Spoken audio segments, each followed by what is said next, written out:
दिवस आणि दसरा. तर यांना सकाळी गाड्यांची वगैरे पूजा करून घेतले आणि आता पुरणपोळ्या बनवत आहे.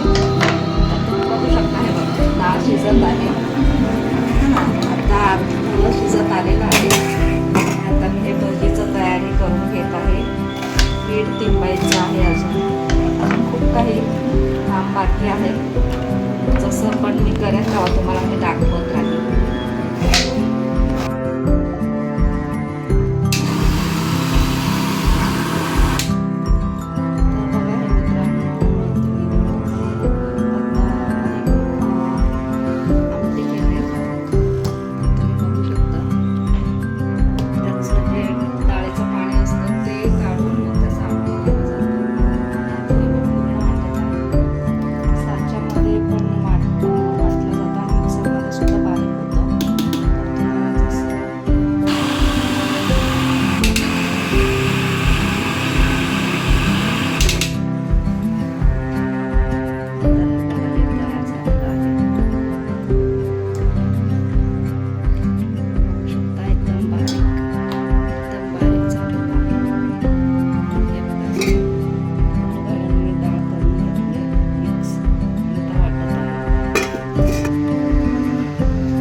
घ्यायचं आणि एकदम मंद आचेवर हे पोळी जे आहे ते हे करावं लागतं, भाजावं लागतं.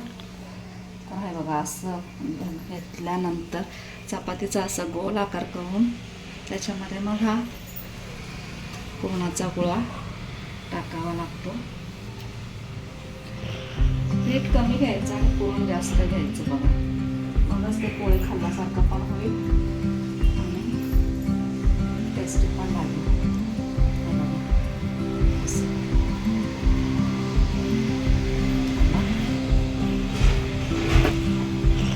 तेल लावून घेते मी आता.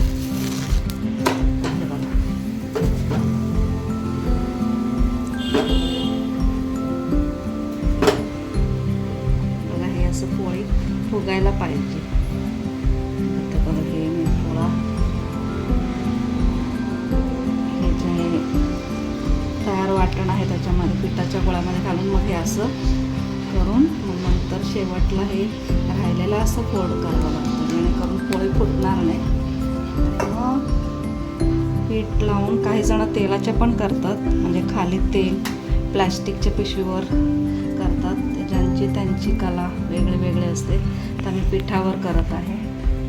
तर हे बघा हे असं करायचं पूर्ण घातल्यानंतर आणि मग लाटायला घ्यायचं.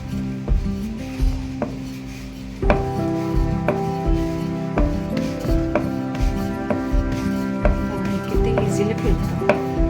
पुरण पीठ बरोबर असलं ना सगळं व्यवस्थित होतं.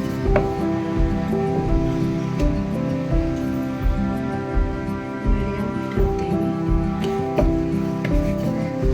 जर गरज वाटलं तर थोडंसं पीठ टाकायचं. हे असं लाटायचं, लाटून घ्यायचं. आणि आता पोळपाट जेवढं आहे ना तेवढं मग पोळी करणार आहे. तुम्ही बघू शकता.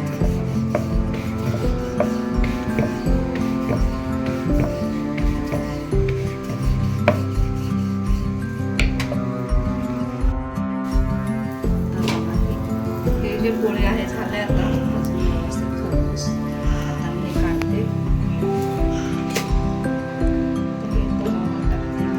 दुसरं पोळे असं तेल लावून घ्यायचं खाली वर व्यवस्थित.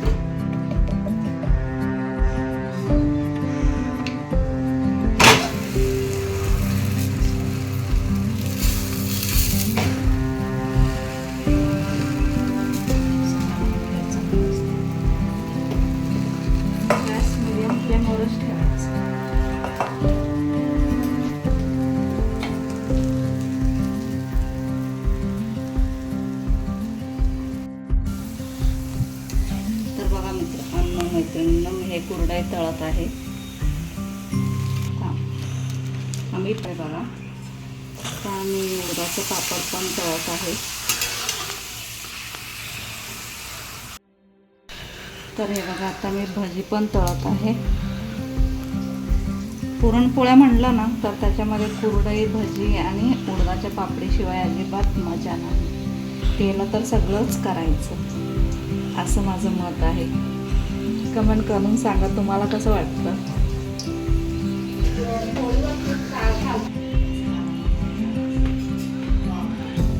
तर हे बघा मित्रांनो मैत्रिणींनो कसं तरी आलेलं आहे माझ्या म्हणजे आमटीला.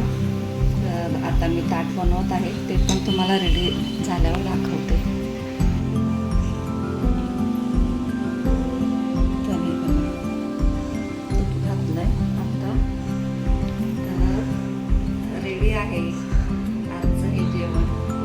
साग्र संगीत सुगरण असं जेवण म्हणतात ना तसं पूर्णपणे माझं जेवण तयार आहे. तर ब्लॉग आवडला असेल तर प्लीज लाईक, शेअर आणि कमेंट करा. आणि चला तर मी आता माझ्या मुलांना जेवायला देते. आणि तुम्हाला सगळ्यांना धम्म परिवर्तन दिनाच्या आणि दसऱ्याच्या खूप खूप शुभेच्छा. थँक्यू.